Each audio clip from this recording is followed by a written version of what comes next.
If you owe the IRS less than $50,000, you have options. But if you ignore it, the IRS can take aggressive collection actions like liens and levies. The good news, you can avoid all of that with the right plan. In this video, I'll break down exactly what happens when you owe under $50,000, what payment plans are available, and the best strategies to resolve your tax debt before it gets worse. As a tax attorney, I've helped clients resolve thousands of dollars in IRS debt without losing their assets, and I'll show you how to do the same. I'm Brad Paladini, a tax attorney with 12 years of experience helping people navigate IRS payment plans, tax relief programs, and avoiding collection actions. Before we dive into solutions, let's talk about what happens if you don't take action. The IRS can take several steps to collect unpaid taxes. They can file a tax lien, which is a public record showing the IRS has a legal claim to your property. They can also issue a tax levy. They can seize wages, bank accounts, real estate, Social Security, retirement accounts. The IRS can take future tax refunds, both IRS and state refunds, to cover your balance. If your balance gets too high, currently roughly $62,000, your passport can also be revoked. The higher your tax debt, the more aggressive the IRS becomes. Here's how they escalate collection actions. If you owe less than $10,000, the IRS will send notices, the balance will accrue penalties, but it's a bit more rare for the IRS to take aggressive action. You also qualify for a guaranteed installment agreement, where basically you pay the balance in full over 3 years, and you can apply right online at irs.gov. If you owe less than $10,000, you don't really need to hire anyone. You can just go to irs.gov, apply for a payment plan, and pay the debt off over 3 years.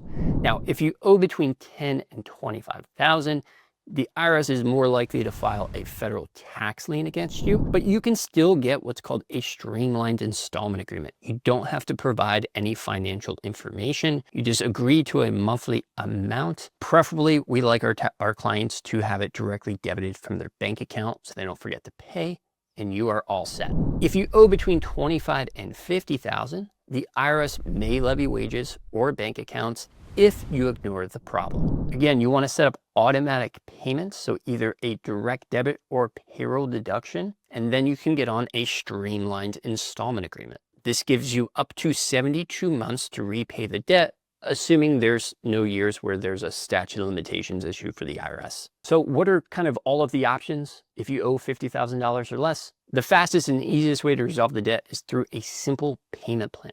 You can apply online if you owe $50,000 or less. Again, you don't need to provide financials.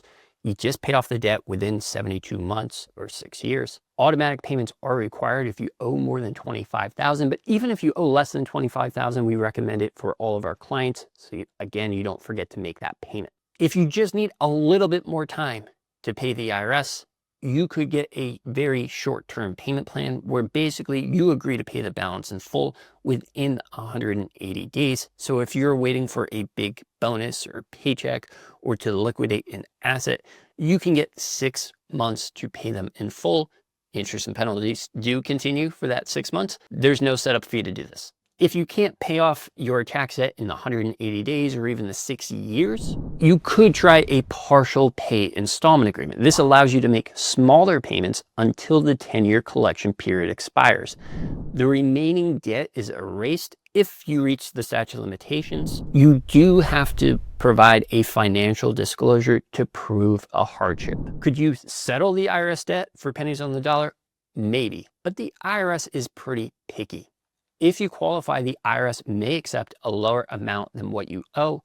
Again, you need to prove a financial hardship. You either have to submit a Form 433A OIC, a 433B OIC, and a 656. It's got a pretty low approval rate because most people who do it just simply don't understand the rules. Last but certainly not least, if paying your tax bill would put you in financial hardship, the IRS might hit pause. So the IRS will stop collections temporarily, but interest and penalties do continue to accrue. It requires proof that you can't afford basic living expenses. Every 2 or 3 years, the IRS will resume collection efforts if your financial situation improves. The best way to deal with IRS tax debt is to prevent aggressive collections in the first place. Stay current on your taxes, file all required returns, even if you can't afford to pay the balance due, and try to get caught up for whatever year that you're in so you don't continue to owe taxes year after year after year. If you found this video helpful, please hit the like button and subscribe for more IRS tax resolution strategies. And if you owe $50,000 or less or more and need help choosing the best option, click the link below for a consultation. My team and I will help you find the fastest, most affordable way to resolve your tax debt.